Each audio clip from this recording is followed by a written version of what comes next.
Hello friends, today we'll be learning how to do the rear naked choke, a popular submission technique used in MMA.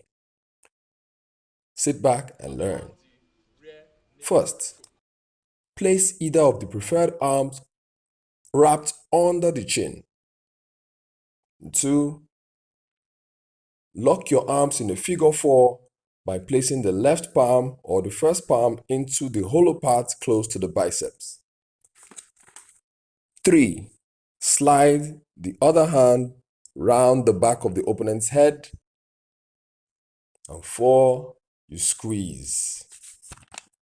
Apply pressure, taking the opponent to the ground. And after 5, 6 to 8 seconds, the opponent will pass out.